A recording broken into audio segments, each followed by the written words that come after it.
So Call of Duty basically just put a blog post out that goes over all of the launch maps, modes, operators for Black Ops 7. Now, if you look at this, my guess is probably like every day or two from now till launch, we will get one exactly like this. One for zombies, one for multiplayer, and I would assume one for campaign and endgame, but we don't know that for sure. So I guess we'll head through this and see what's going on here.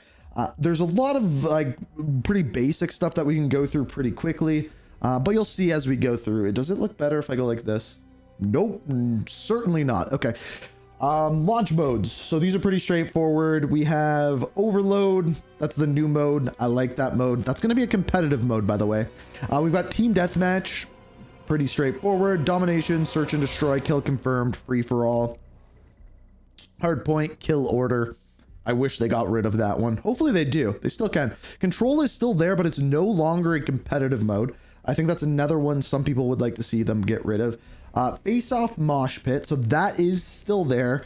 So that's just on the small maps.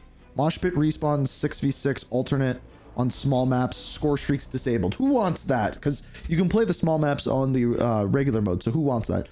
New mode is Skirmish. So 2 teams of 20 players each battle to complete objectives and earn score. This is interesting. Gunfight is going to be there at launch. Eliminate all enemy players using predetermined classes. Are they going to bring back gunfight tournaments? Face Off Domination, Face Off Team Deathmatch, blah, blah, blah. Face Off is silly. Why would I not want to use score streaks on maps that score streaks are available on? It doesn't really make any sense to me. This should just be a small map mosh pit playlist. It makes a lot more sense. Like really, like that does not make any sense. Multiplayer launch and pre-season maps. So have we got a date that season 1 starts yet? I don't think so. Blackheart. Venture offshore to a guild drilling platform, extracting vital resources from the ocean. Like oil, like that kind of thing. I'm sure it's some other resource. Colossus, this one's cool. Infiltrate the luxury Colossus resort as it lists deeper into the Caribbean Sea. Lists? Is that the correct word? Is that how you're supposed to use that? After sustaining catastrophic damage. I wonder if they'll go into what happened with that. Because Colossus was a place in Black Ops 2. Cortex, a cliffside compound in the Mediterranean. Den, high above the valley, a sprawling Japanese feudal castle turned guild tech fortress dominates the landscape. Also, going to be curious to know how Japan ends up fitting in with the story because we don't know that one yet. Exposure, deploy deep into the Australian outback. Installation in the center of the vast solar array. Express, we know what Express is. Iconic high-speed train station. Flagship, fight beneath a decommissioned aircraft carrier undergoing repairs off the coast of the USA. I wonder if this is going to end up being the USS Obama or anything like that. Ascenders grant access greatly above. Doesn't say anything about it. Then, of course, we have Hijacked. A legendary super yacht is back. It looks nice. This map looks awesome. Homestead. Return to David Mason's childhood home in an Alaskan wilderness beneath the northern lights. Engage within the cabin or traverse the icy terrain to flank opponents. That looks awesome. Imprint. This was another... This map was, yeah, in the beta. Also in the Alaskan cliffside. Enter a frozen robotics complex.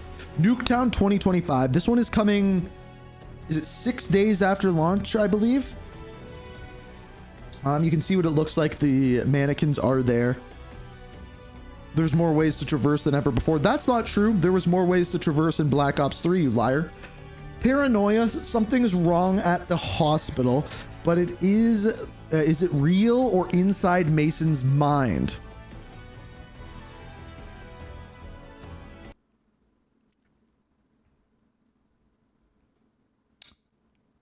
So this is when we start to ask questions about whether or not it's going to be direct neural interfaces or not. Like if we actually think about this for a second, Let's keep reading. Let me read the entire thing to you, and then I'll go with what I was. Something's wrong at the hospital, but is it real or inside Mason's mind? One area appears normal, while the other fractures into psychological nightmares with floating debris and crimson light cutting through the ceiling walls. Hold your ground, keep your wits, and survive the split between reality and hallucination. So you would assume then that a lot of the multiplayer could potentially be taking place inside of Mason's mind. Right? Questions. We have questions. All right. Raid experience luxury and lethality with this lavish beachside mansion. Retrieval. What is this one? A guild stealth aircraft has crashed in a frozen Alaska. A lot taking place in Alaska. Scattering wreckage across the snow, engaged through the ice. That interesting that so much of it takes place in Alaska. Maybe a good chunk of the campaign will as well. If season 1 starts later, does the current battle pass continue? I believe the current battle pass, is it December 10th? Does anybody know in chat right now? Scar, combat erupts in Silverbrook, a rugged Alaskan town blending frontier charm and heavy military. There's going to be a big chunk of the campaign in Alaska. Isn't Endgame in his brain? It could be. It could be. I don't know. We don't really know. Forge, we know this one. Welcome to the Guild's Cutting Edge R&D Hub. Toshin, we know this one. Mission Edge. So these are the ones, these are the skirmish 20v20 maps that are on Avalon. So you can kind of see what this area is going to look like. Battle through Avalon's downtown core, a high-rise district of hotels, cafes, and courtyards. Then we have Mission Tide. This one's fight across a fortified coastal installation on Avalon shores. So just like a quick look. Okay, then we have our vast amount of operators. Now, it shows you how these are all unlocked. A bunch of them unlocked immediately. Player level 13, 7, unlocked via the Black Ops 7 Vault Edition. Is that the only way to get Harper and Karma? Interesting. Razor is 28, Vault Edition, 34.19. So then it goes through all of the bios. Now, I'm not going to read through all of these right now. I might give these a skim and do like a full breakdown video on Ink Slasher potentially next week. Although, this is one that I will read. Chloe Karma Lynch transitions from Codebreaker to Mission Command came shortly after 2025 Menendez attacks, where her technical skill set and cool-headed under pressure proved invaluable. See, we've already read this, and it still doesn't make any sense because Karma and Harper can't be alive at the same time. So maybe again, this plays into everything taking place inside of Mason's mind, right? Oh, and that's it. That's all we have. I mean, maybe we can read through them. We might actually have time. Let me read Harper's just real quick. Mason's determined to serve as following current precise operating. Wait a minute. Through the military ranks and is Spectre 1, an elite counterterrorism. Wait. Determined to serve like his father before him, David Section Mason rose through the military ranks and leads Spectre 1, an elite counterterrorism unit defending the world from high-risk threats. His bold tactics and battlefield instincts are tempered by deep responsibility for the lives of his teammates. Guarded, precise, and operating within complete control, David is as comfortable running point for the JSOC team as he is back home at his dad's cabin in Alaska. They're definitely playing up Alaska a lot. Yeah, it makes no sense unless they're going with a made-up ending. That's what we're saying about Harper. What's it say? Approach change. Getting clean, keep the team in the fight, finish what you started. His combat record proves that his effectiveness of his approach, with more operational hours clocked and more successful missions than anyone in his unit. Blunt, direct, fiercely loyal. He is respected across JSOC for his consistency and tactical awareness. When chaos hit, he's the kind of soldier you want on your side of the firing line. Yeah, so that makes no sense. Like, really makes no sense. They're really trying to keep away from spoilers from the campaign. Even this character, Samuel's here, talks about the Menendez drone attacks. But there's nothing that like spoilers for campaign. So what I think this will come down to is I think we're going to get a similar blog post to this with zombies and a similar blog post to this, I would assume, with endgame and campaign. But when that's going to happen, I don't know. My guess would be this today, zombies Friday, endgame Monday would just be like a general guess.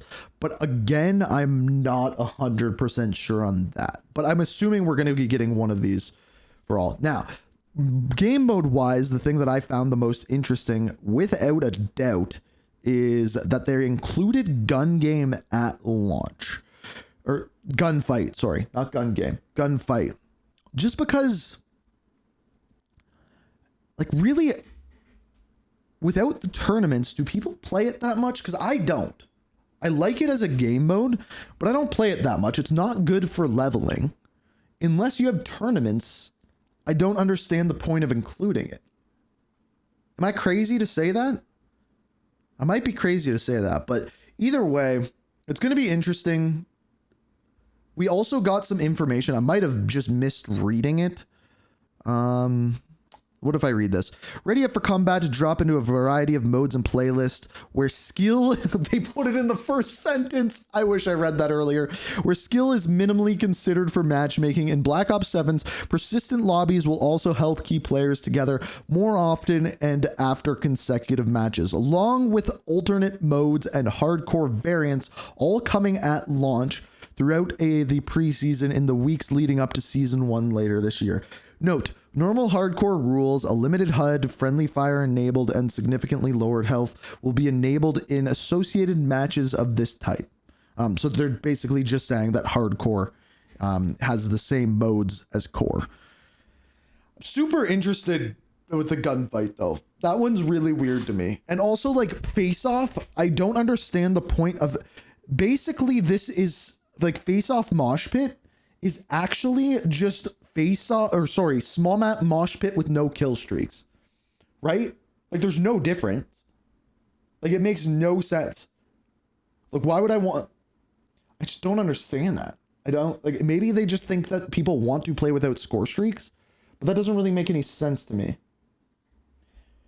And yeah, no, hardcore is not tier 1, it's different. You think, so you do think that that sounds like a good thing? To have small map mosh pit, no score streaks. Maybe I'm wrong here. Maybe I'm wrong here. I like the score streaks. I could be wrong here. But, I mean, that's everything we're getting them for multiplayer, at least. We still got many more blogs to come, and I'm curious where we go from here.